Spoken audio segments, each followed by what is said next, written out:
Hi, we're going back to pricing models now.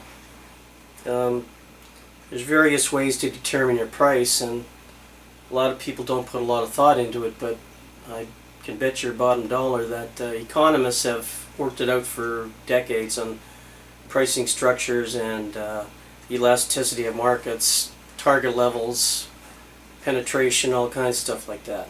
So I'm going to give you about 14 different ways to price your product. Penetration pricing. Low price, high volume. Doesn't take hard to guess who I'm referring to there. That'd be Walmart. They want you to come in for their low prices, and they have a ton of people buy stuff. Market skimming. Market skimming is a super high price with low volume. It's kind of like the Rolls-Royce. A Tiffany's store would be the perfect example of that. Cost plus pricing. That's a tongue twister. That's cost plus a specific markup. That's typical in retail.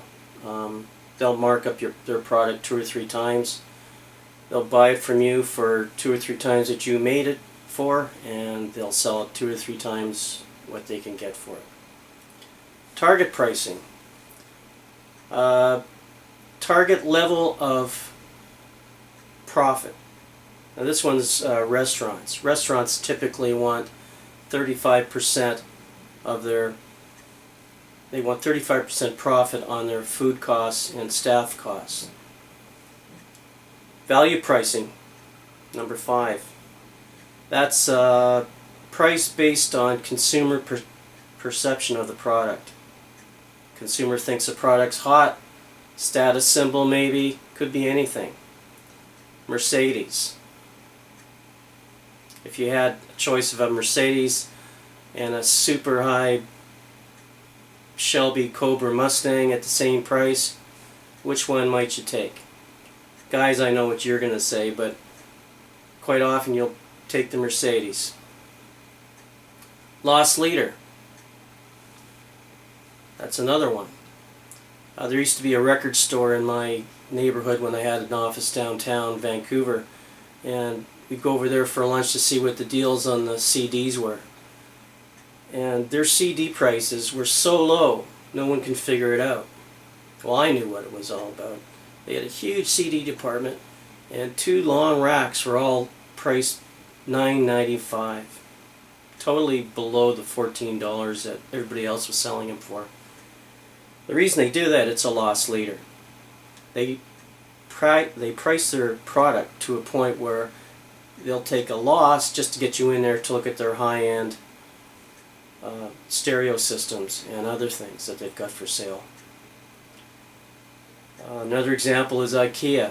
IKEA has these crazy hot dogs and a drink for $1. Now how do they do that? Well, they don't want to make money on that. They want you to stick around. Of course you have to buy this in their little store where they sell food. And you might get enough energy to go back into the store and buy some more stuff. Psychological pricing is a funny one because people have tried to change the psychological price for years. It came out, as far as I know, in the 50s, and it was a cent, $1 below the highest number rounded off. $9.99. $19.95. How about a car for only $49.95? You see where I'm getting at?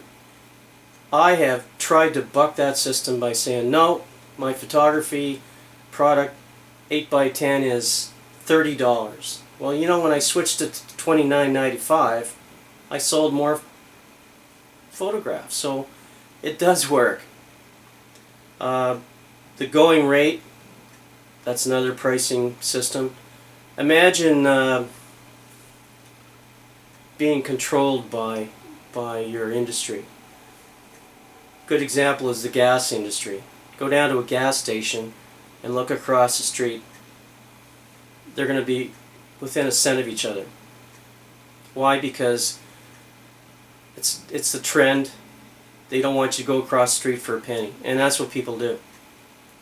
Now my attitude about that is I think they make it up. I mean, how can they raise prices on a Tuesday after the market's gone up $10 on their silly oil pipelines?